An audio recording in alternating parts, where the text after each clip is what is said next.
안녕하세요. 축구 전문 기자 한준입니다. 손흥민 선수의 특급 어시스트로 토트넘 호스퍼가 2013-2024 시즌 프리미어리그 24라운드 경기에서 브라이튼 앤 호브 알비온의 2대1 역전승을 거뒀습니다. 이 플레이에 대해서 토트넘의 최대 라이벌인 아스널의 레전드들이 극찬을 쏟아내고 있는데요. 영국 공영방송 BBC에서 제작하고 있는 최고의 분석 프로그램 매치 오브 더 데이에서 토트넘의 이번 경기 승리 비결, 그리고 손흥민 선수가 이끌어낸 토트넘의 결승골 과정에 대해 레전드 선수 출신 해설위원이 어떻게 분석했는지 풀버전으로 해석하고 해설해드리도록 하겠습니다. 영국 BBC의 매치 오브 더 데이 프리미어리그 24라운드 첫날 경기 해석과 해설은 앨런 시어러 그리고 아스널 레전드인 수비수 출신 마틴 키언이 출연해서 분석했는데요. 토트넘의 경기는 마틴 키언이 중심적으로 분석을 했습니다. 먼저 진행자가 토트넘과 브라이턴이 모두 매우 비슷한 형태로 경기를 했다. 두 팀의 경기 철학이 비슷했다라면서 운을 띄웠고요. 마틴 키언이 그렇습니다 라고 하면서 두 팀이 어떻게 전방 압박을 진행하고 빌드업을 풀어갔는지 설명하게 됩니다. 두 팀은 어떻게 경기를 해야 하는지에 대한 같은 철학을 공유하고 있는 팀인데요. 끝에서 끝까지 경기장 전체를 활용하는 축구입니다. 후방 빌드업으로 상대 지역까지 넘어가는 축구를 시도하고 또 상대의 그런 후방 빌드업을 압박으로 제어하는 축구, 마치 농구 경기 같다고 말하는 형태의 축구라고 하면서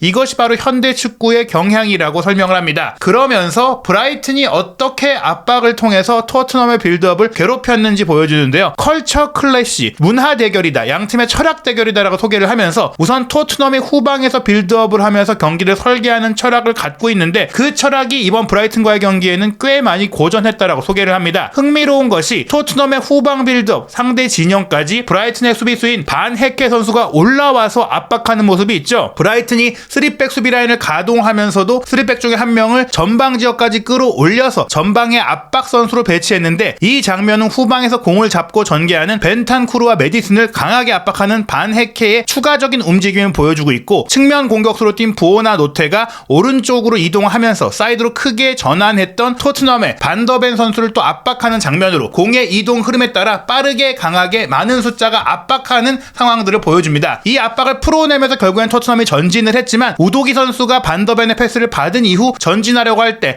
한 템포만 늦었을 뿐인데 빠르게 또 부오나 노테가 달려와서 압박을 하면서 공을 따내는 장면인데요. 마틴 키언은 토트넘이 창조하는 크리에이티브한 축구를 시도하는데 브라이턴이 전방 압박을 아주 잘 가하는 팀이다. 수비 라인, 후방 빌드업에 대한 압박 능력이 아주 뛰어난 팀이다라고 소개했습니다. 그러면서 이 장면이 바로 브라이튼이 전방 압박을 통해서 선제골, 페널티킥 상황을 이끌어낸 부분인데요. 토트넘이 이런 브라이튼의 전방 압박을 경기 초반에는 그리 걱정하지 않고 신경 쓰지 않는 것처럼 보였는데, 왜냐하면 그들도 공을 잃어버리면 다시 되찾아오는 즉각적인 압박을 시도했기 때문입니다. 그리고 다시 공을 되찾으면 똑같이 패스를 통해 경기를 전개하려고 했다고 말했는데요. 지금 장면은 데니 웰백이 토트넘의 공격 진영 깊숙이 들어와서 스로인을 이어받았을 때 토트넘이 우도기 선수가 이제 베르너와 함께 내려가서 압박하면서 공을 따내고 빌드업으로 풀어가기 위한 장면이었는데, 우도기가 반더벤에게 공을 연결하고 그 다음에 반더벤이 벤탄쿠르에게 공을 주려고 했는데 부오나 노테가 달려들고 웰백도 달려들고 다들 토트넘의 진영에서 수비수를 강하게 4-5명이 압박을 하고 들어오니까 토트넘이 다시 혼전 속에서 공을 빼앗기게 된 것입니다. 이 장면이 바로 반더벤이 벤탄쿠르에게 패스하는 순간 부오나 노테와 그로스가 함께 압박하니까 공을 빼앗기게 됐고, 이 그로스의 압박이 성공되면서 데니 웰백이 공을 이어받고 2대1 패스를 부오나 노테와 주고받다가 빠져나오는 순간 반더벤의 다리에 걸려서 웰백이 넘어진 상황에서 페널티킥이 선언이 됐는데요. 마틴 키언은 토트넘이 패스를 통해서 미드필드를 통과하려고 했는데 브라이튼은 다시 공을 빠르게 찾아왔다. 이날 경기 양팀 모두 정말 많은 턴오버가 발생했고, 특히 이날 경기 전반전은 토트넘이 브라이튼의 전방 압박에 고전하면서 턴오버, 자기 진영에서 공을 굉장히 많이 잃어버렸습니다. 이런 상태에서 좀 당황하는 상황이 됐고 흔들리는 상황이 됐고 반더벤이 결국에는 페널티킥을 내주게 됐다고 했는데요. 마틴 키언은 개인적으로 반더벤의 플레이를 좋아한다라고 말했지만 이 장면에서는 웰백이 조금은 다이빙성의 움직임을 가져가면서 상대의 페널티킥 유도 플레이에 당했다고 말했는데, 이 장면은 뭐 오심은 아닙니다. 분명히 본인이 의도하긴 했던 장면이지만 명확하게 다리에 걸려 넘어졌기 때문에 웰백의 영리한 다이빙에 당했다라고 볼 수 있고, 결국 이런 장면이 나온 것은 브라이튼이 강한 전방 압박을 통해 이끌어냈다라는 것이죠. 선제골을 이런 식으로 허용한 이후에도 토트넘이 포기하지 않고 철학을 견지하면서 뒤에서 공을 연결했다고 마틴 키언이 이야기하는데요. 바로 이 장면은 골키퍼 비카리오가 벤탄쿠르에게 공을 굴려주면서 또 한 번 후방 빌드업을 시도한 장면인데,